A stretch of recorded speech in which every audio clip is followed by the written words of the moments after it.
So before we start, I just want to ask a quick question because as you might remember, I'm doing some research into comparing prednisolone replacement, now this is for, with hydrocortisone replacement, which we've all traditionally done. And I just want to know what you all do. So if you go to minty.com and put in your details and you can see the results. And let's just move forward to what you've just put in. Okay, so about a third of you use prednisolone 3 milligrams daily, which we do, and we're in the middle of a big study to compare these. And 55 of you use hydrocortisone. Now, if you want to take part in a research project to compare these, there's an NIHR-sponsored study which is ongoing for the next 2 years. So if you'd like to take part, please contact me. It's going to be a big national study, and we're comparing various markers which you can do in your center with NIHR support. Okay, so let's get on with what we're going to talk about. So I'm going to talk about a patient now who presented to us with adrenal Cushing's syndrome. And she presented in March around lockdown with a fully suppressed ACTH and a baseline cortisol of 529, which did not suppress on low dexamethasone. And she also had high urine-free cortisol. So it was an obviously Cushing's syndrome caused by an adrenal tumor. So I'll just show you her CT adrenal. I'll go through a few cuts, and as you can see, there is a adrenal lump there.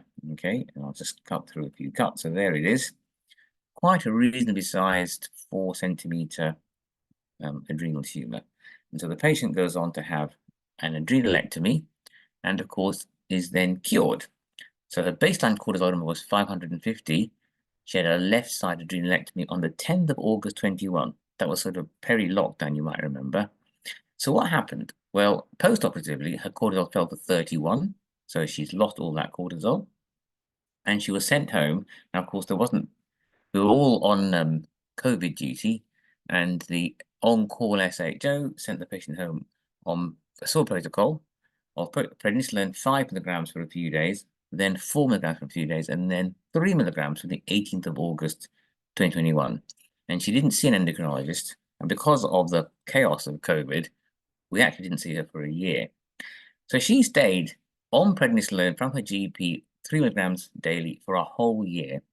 And she read the sick day rules, and so she doubled her dose to 6 milligrams. But in December that year, she became unwell with COVID. And that seemed to do her pretty well. She mentioned subsequently, she told me this, that one morning in March, she thought, maybe I don't need this. So she missed out her prednisolone and she became nauseous and started vomiting. And so that is something that could become a crisis. But in fact, she didn't have a crisis. She didn't seek any medical attention. She just went back onto her Pred 3 and she got better and she coped pretty well. So finally, when things got back to a bit more normal, a year later, we were trawling through all our lost patients and we found her. And I brought her in and thought, okay, let's see if the other adrenals are working up. And the synactin test was 59, 76, 81. Okay, so a pretty clear fail there on a synactin test. So the first question is, given her baseline ACT, which is quite good, of 78, what would you do with this patient who's been on 3 milligrams for a whole year?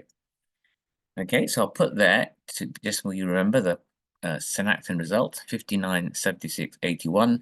So options are switch to hydrocortisone, whatever dose you normally use. Often we use 10, 5, 5. Or will you reduce that to Pred to 2 milligrams? Or will you say stay on 3 milligrams probably forever? Or do you think that's a bit low? You might need a bit more prednisolone. Let's give you 4 milligrams. I'll give you 5 seconds to answer that and put in your phones. Thank you. And here we go. Okay, so 23 of you want to switch her to hydrocortisone, 10, 5, 5. 34 of you want to cut the Pred, which is actually, I think, the right answer. 35 of you want to stay on the same dose, probably forever. And 13 of you want to give her a bit more.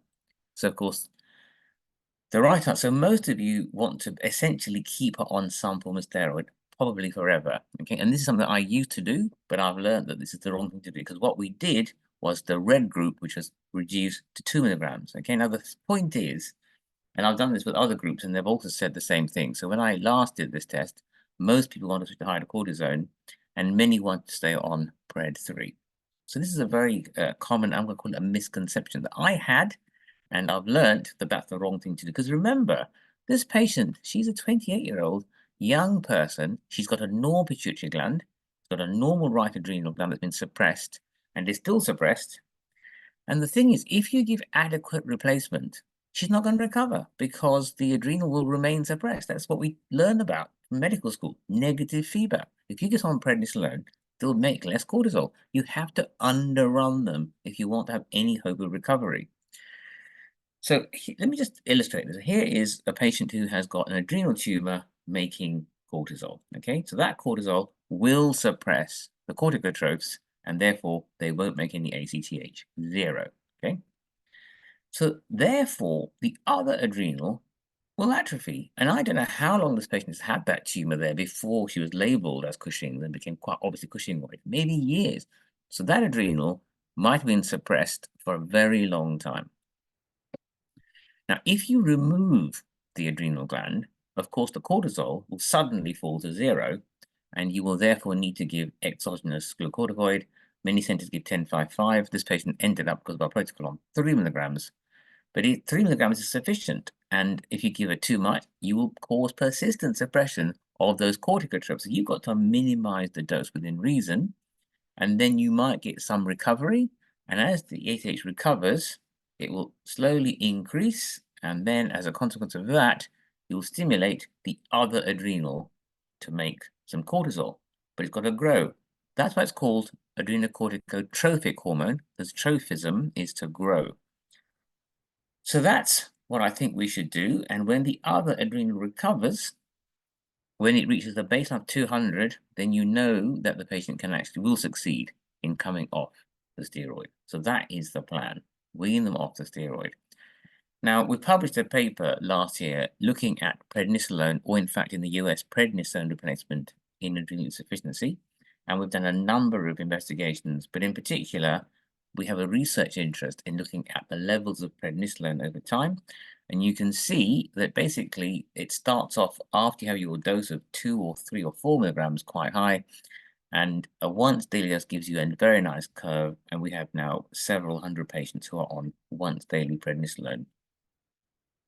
So what we do is, in these research patients, to work out if they're on too much prednisolone, is measure the level. And in fact, we've got a lot of data, and we're internally validating it, but it looks like if your pred level at 8 hours is 15 to 25 micrograms per liter, you are well and normal. And so this patient had a level of 17.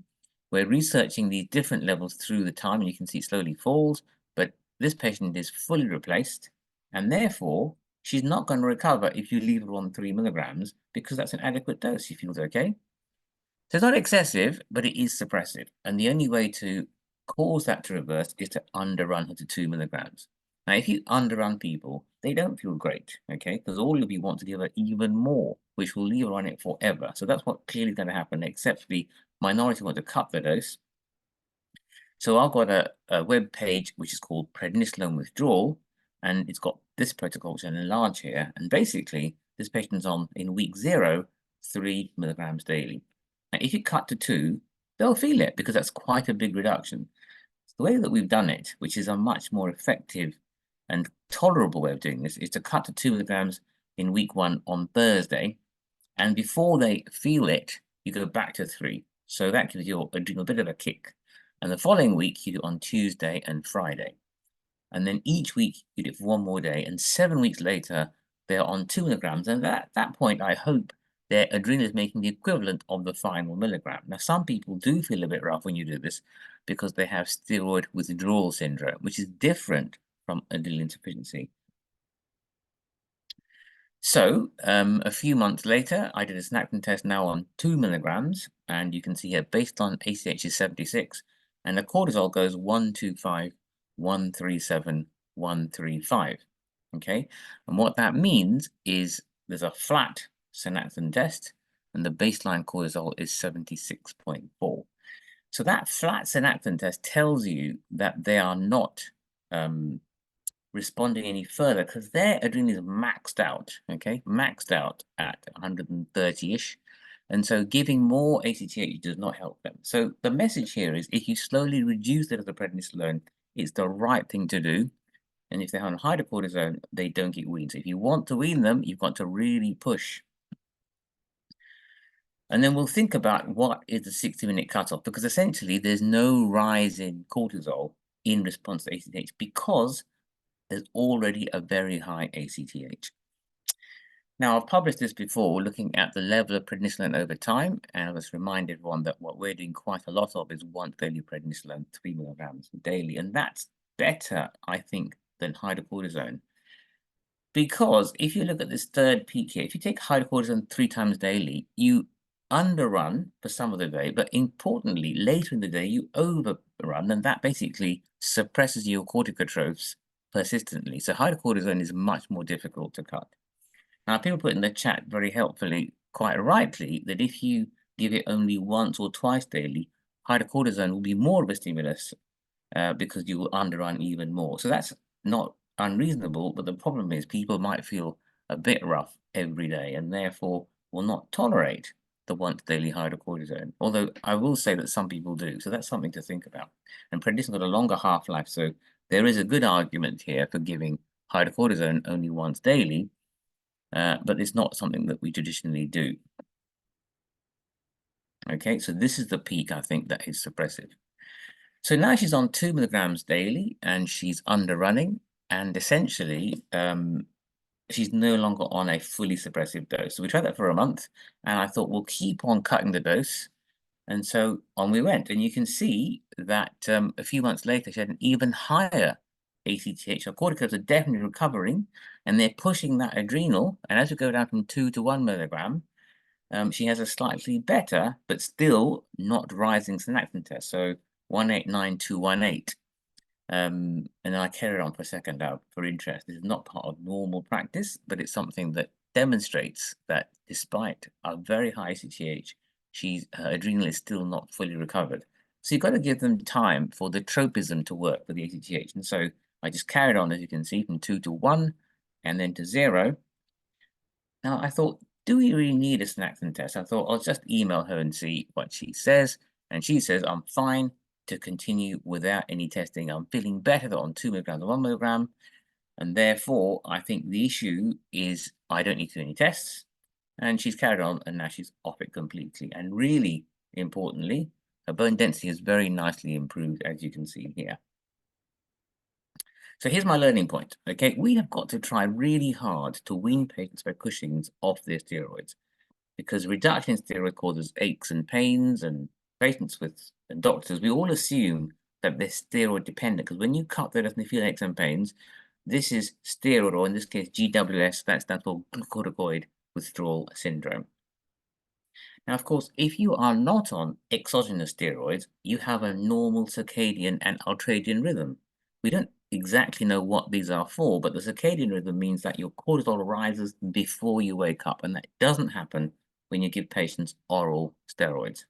Does it matter? I think it probably does, because all of us who are not on steroids have got a circadian rhythm that's different from the one that we give to our patients. So I think if we can wean patients off steroids, we really have a duty to do so.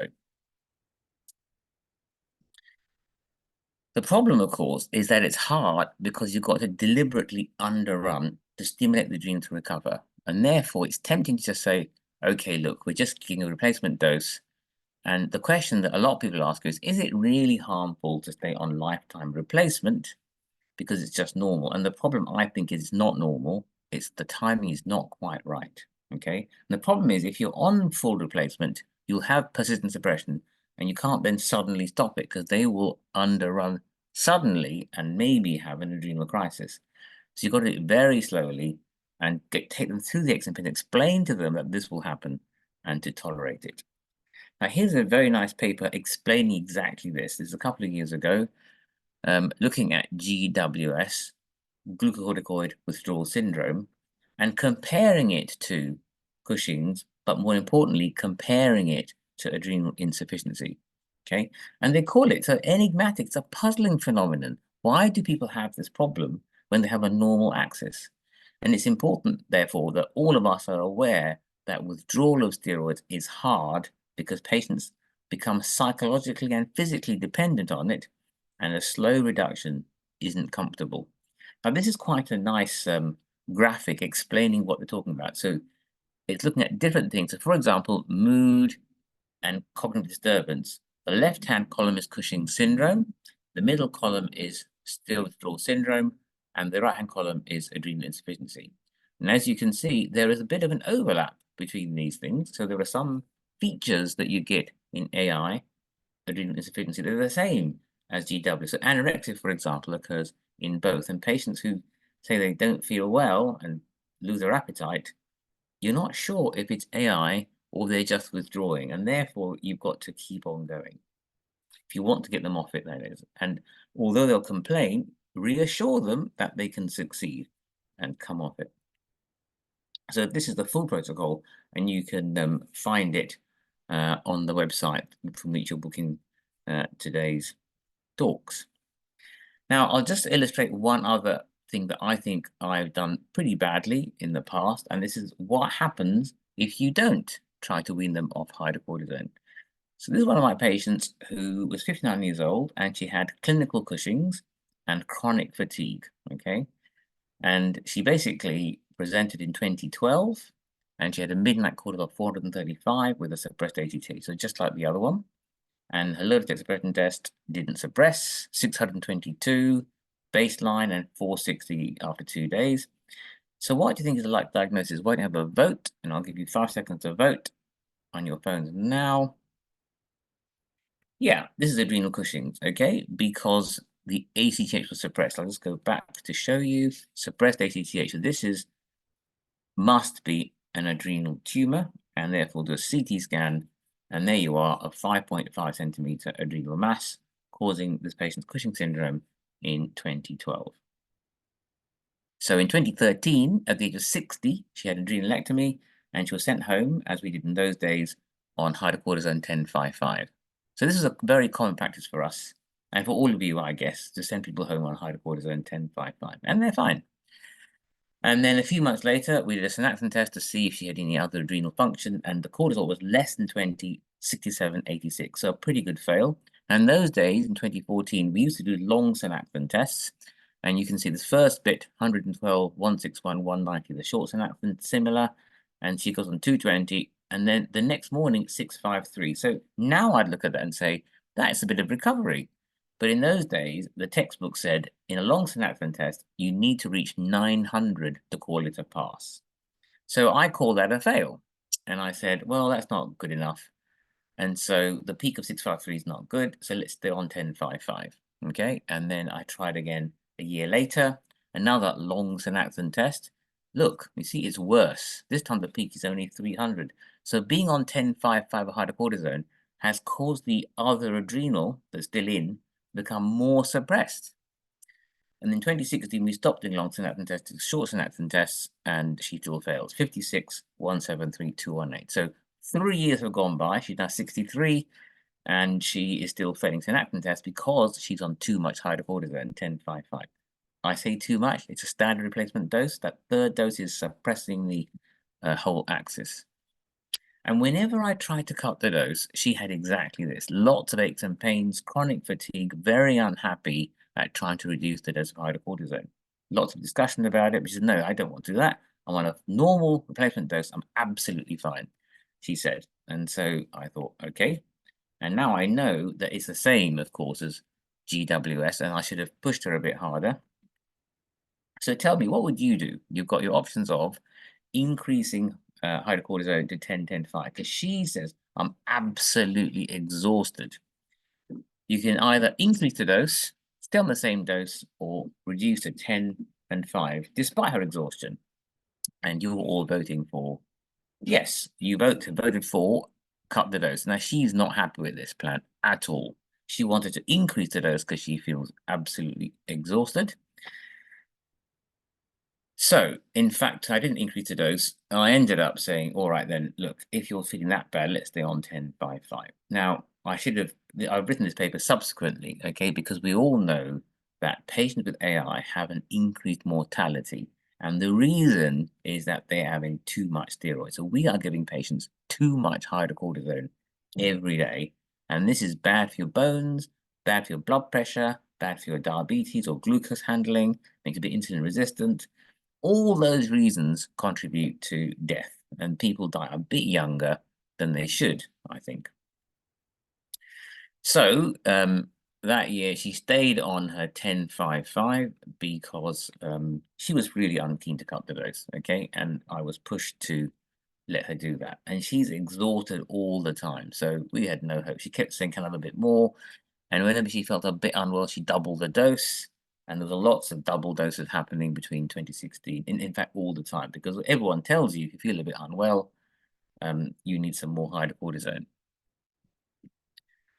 Anyway, so she then came in May 22, now 69, so 10 years almost later, and she came in dehydrated and a bit nauseous. She told the on-call team that she's been on hydrocortisone for 9 years, and it's Cushing's, and of course they immediately gave her a big dose of IV hydrocortisone and some fluids, and of course if you're in on fluid, it'll better.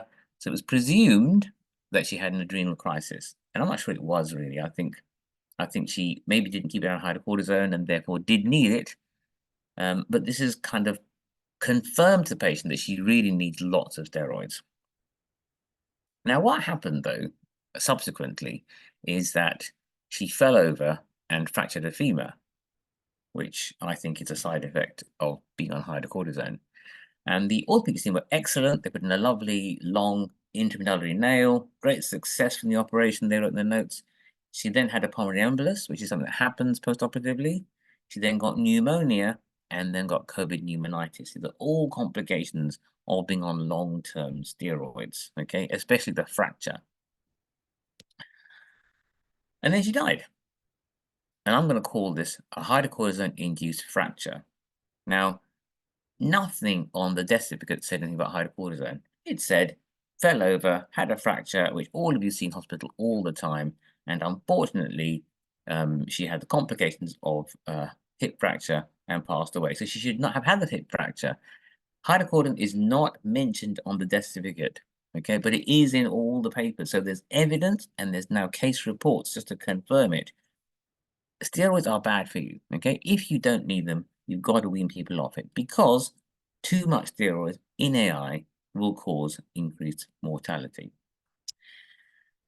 So, is it a common problem? So this is the ADSHE, that's the Addison's Disease Self-Help Group magazine this winter, okay, that's just gone. And they say, meet this patient who's recently had a new hobby, she's got a horse, and then it mentions Addison's, okay, and it says, my name is Ingrid, I'll be 80 in May 2024, that's just happened. In 2013, just like my patient, I was diagnosed with Cushing syndrome, which is caused by a tumor of the adrenal gland, exactly the same as my patient. That year, I had an operation to remove one of my adrenal glands, great, and I now have Addison's disease, wrong, okay? That is the problem. She doesn't have Addison's disease. She has a suppressed other adrenal, and what we should have done was slowly wean her off, but she's still on hydrocortisone, and this whole article is about how often she needs extra steroid and how she carries an injection kit when she goes horse riding, and it's all great, but she's 80 now. It's going to be quite hard to wean her off steroids now, but it's harmful, and one day she might have a side effect from it. So this is a common problem, and you will all have patients all over the country who could come off steroids, but they're told by us that never can you come off steroids. You might have a crisis, and whenever you cut the dose, you will notice, and that's, I'm going to call it GWS, but they'll call it adrenal insufficiency. So we've got a lot of work to do, and first we've got to completely change our practice of leaving people on steroids when they don't need them. What about pituitary surgery? Okay, now that's a bit more tricky because we worry that the patient's pituitary will be damaged, and therefore we're not so sure that the patient can come off steroids. So here is a cortical adenoma, this dark thing here, making lots of ACTH. It's a Cushing's adenoma, and that will cause the adrenal gland to become chunky, okay, and make lots of cortisol, and that will suppress the normal corticotropes, okay? So that's these ones around the edge. But what we used to do to make absolutely sure there was no chance of recurrence, all of the guidelines said you've got to do a total hypophysectomy, clear the whole hypophysis, because if you leave any cells behind, it will come back. And there were paper after paper in the 80s and 90s looking at generous surgery being more successful, okay, in terms of preventing recurrence and even radiotherapy to be absolutely sure that there was no recurrence. Now, the cost of this, of course, is the patient ends up then with absolutely no cortisol and will need lifelong replacement with hydrocodone or prednisolone forever because there's no pituitary to make ACTH. And of course, they'll also need thyroxine and sex steroids forever because there's no pituitary left. So that was the aim of treatment in those days.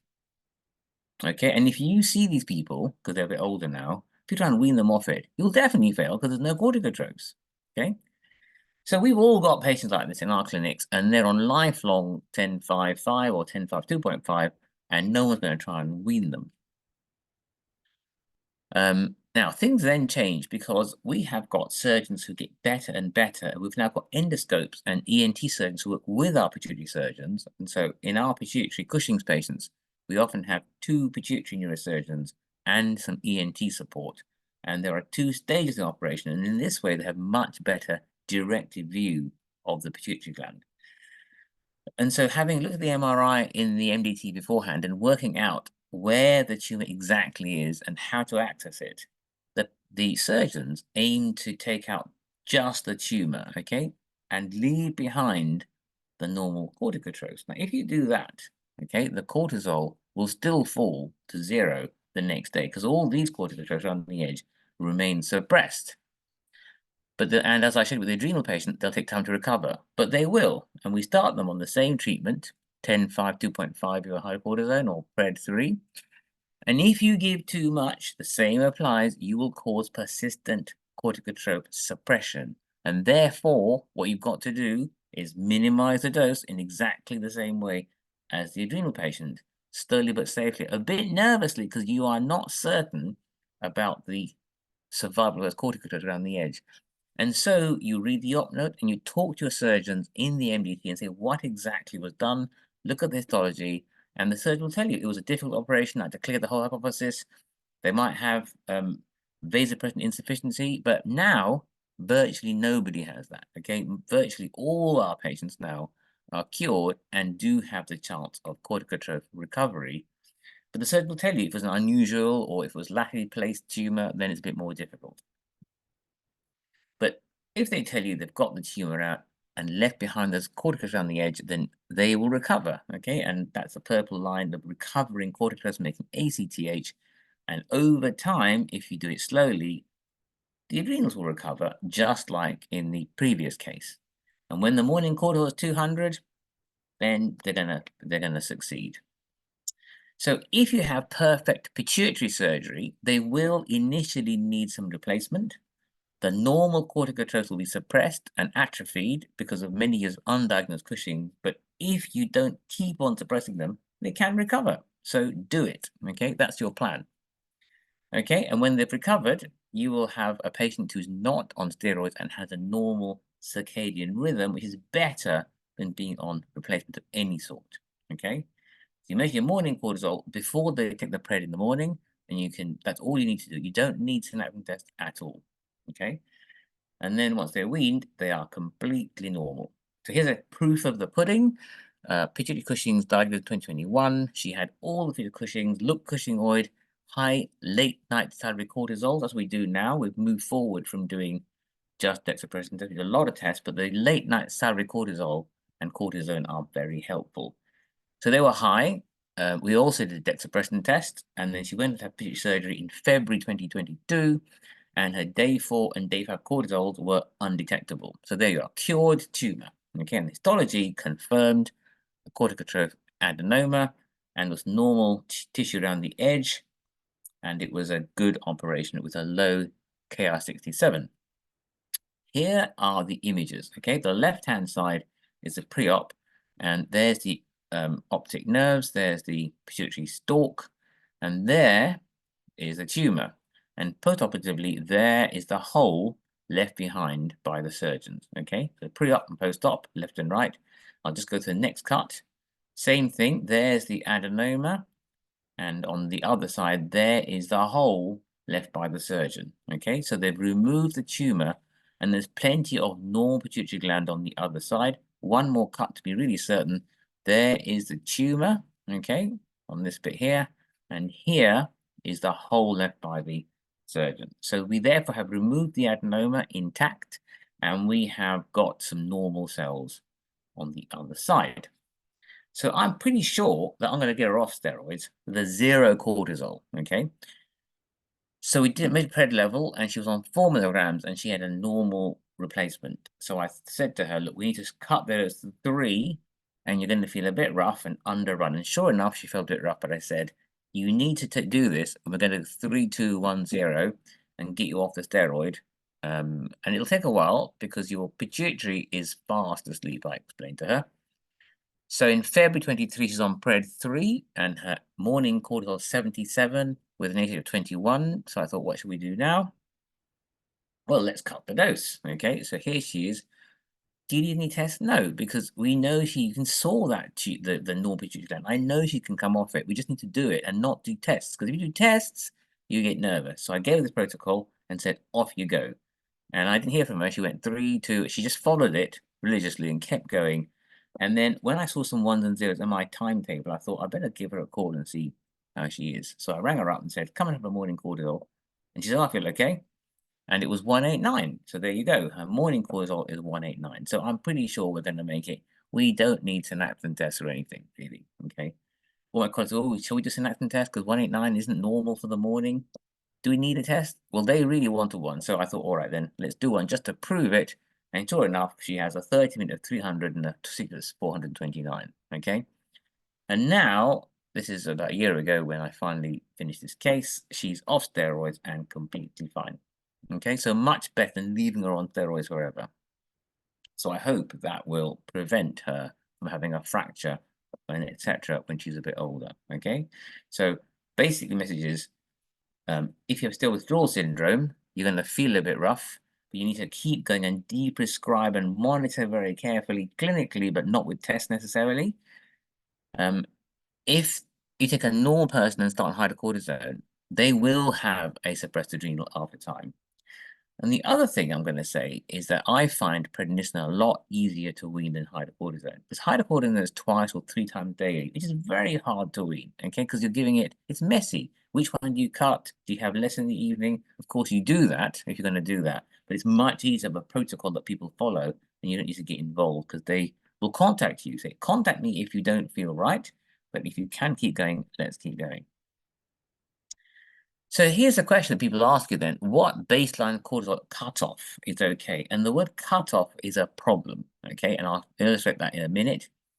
But we're going down and down and down. As you read more and more publications saying, actually, we're seeing lots of people who are absolutely fine with a low morning cortisol or a very low afternoon cortisol, okay?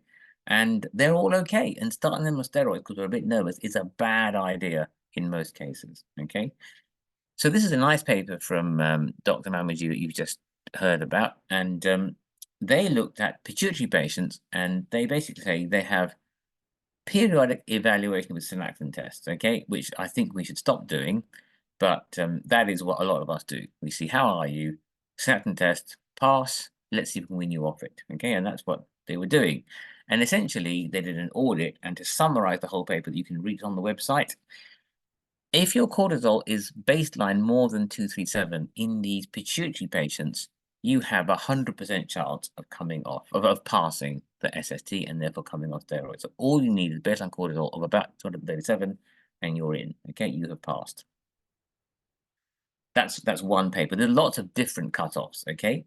Now, they then went on to look at patients who are on steroids for rheumatoid problem like giant cell arteritis, and basically, they have their own guidelines for withdrawal, as do the dermatologists. Okay, so if you have a condition like pemphigus, the derm group will start you on a high dose of steroid and wean you. And of course, they titrate the dose against the clinical disease, and they don't really get involved with AI, but they do have a protocol that slowly weans off at the end. And that they've learnt because that does not cause a crisis. And so we don't need to get involved because they know what they're doing and they just wean them off, okay? Synaptin tests are unhelpful, okay? Because basically, if you've got an adrenal gland and a pituitary gland that's being suppressed by us, by a steroid, you can do it slowly and just follow their protocol and they'll be fine. So my suggestion is don't get involved. And if they say, show the synaptin test, the answer is no, because it will just scare you. It'll show you what you know, that steroids suppress the pituitary. I mean, it's not rocket science. We know it's going to happen. Why do a test? It's completely crazy. So here's their paper that looks at steroid withdrawal, and also they're looking at synaptin tests. So the first point is they noticed that people who were tested when they were still on 4 or 5 milligrams were labeled as hypoadrenal, which is obviously because they're on steroid that's suppressing the axis. So if you do a synaptin test and you're on more than 4 or 5, you will fail. Interestingly, if you're on 3, you are more likely to pass. Now, there's no surprise there. It's simply that 3 milligrams is a full replacement dose. And if you're on more than that, you will be suppressed. And if you're on less than that, you won't be suppressed. Okay, so that's another piece of evidence that 3 milligrams is a standard replacement dose, and 5 milligrams is too much. Anyway, similarly, they used the same cutoff and found that in all these patients having a baseline more than 237, they all passed. Okay, so that's your cutoff, 237 again. Okay, and again, as I said, if you're on more than 4 of pred, you're going to be labeled as hypoadrenal because steroids suppress the axis. They also conclude that our involvement limits the ability of the rheumatologist to wean off steroids. Okay, we just cause trouble. We don't help at all. Okay, our observation further empowers rheumatologists to wean patients off prednisolone safely, reversing the trend of endocrinology involvement. Okay, so we have not been helpful, and we should not do synaptin tests on people who have got an intact axis. The purpose of our involvement is in case they have got an involved axis. Okay, so this has just been published. Okay, this year, the European Society and the American Society of Endocrinology in June 24 have published guidelines on steroid withdrawal. And their first recommendation I really like. We recommend that in general, patients on or tapering off steroids for non-endocrine conditions do not need to be evaluated by an endocrine specialist because we don't know what we're doing, okay? We want to let them get on with it. We should not get involved. Okay, do not need to be evaluated. So here's a final thing, because I'm saying that 200 is okay, and of course, in fact, what is much more important than the number is the patient's symptoms. Okay, so here's an illustrative case of the opposite, about cutoffs being unhelpful. So here's a patient who was 22, who came to hospital with intermittent dizziness and vomiting. And he said, I've been losing weight for a year, and he's a really anxious guy, looks anxious. And they wrote, looks grey and gaunt, and he's lost 4 kilos over the last year. Now he's moved, he's got to university, and he's studying art of some sort. And I don't know whether that's a bit stressful, leaving home, and all these things might happen. I thought he was a bit anxious. And he thought, I'm getting a bit dehydrated, feeling a bit dizzy, I'll drink lots of water. And they felt even worse as it comes to casualty. And look at those results. Sodium 123, potassium 4.3. The lab ran a cortisol, seeing the low sodium, and it was 208. TFT is also normal. And so the question is, could this be Addison's disease or is it SIDH? Okay, so we thought that, and so we did a synaptin test, and you can see the numbers are 229, 221, 229. So a pretty flat synaptin test. And then he has the paired urine plasma osmosis. The urine osmosis 897, plasma 264, urine sodium 135, and urine potassium 74. So what do you think this is? Is it normal? Is it Addison's? Is it pit failure? Is it SIDH? Or is it that the F1 didn't give the synaptin? And that's because of a flat synaptin test. So if you vote now, do 3 seconds, and on your phones, yeah, and here we go. So 30 of you, most of you think this is Addison's disease, some think pituitary failure, 18 SIDH, and 22 think the F1 didn't give, because it's completely flat, isn't it? So yeah, we weren't sure. I asked the F1 and he said, oh, I'm not sure, I can't remember, it wasn't me, it was somebody else, the usual thing. So I thought we'll do it again, another flat synaptin test. And the patient by the NE stuff was restricted, thinking this is SIDH, and no steroids was given, and the patient got better. Sodium 127 from 123 yesterday. So urine osmosis even higher. It was all repeated the next day. Urine osmosis 1085, sodium 200, potassium 44, slightly high potassium, which is a bit worrying. So why is the synaptase flat again? Did the F1 again fail to give the synaptase, or is it the wrong diagnosis? I can see the chat, someone's asking, what's the ACTH? And the answer is, it was not available at the time. Neither yesterday's nor today's is being done, but it's on the way, apparently.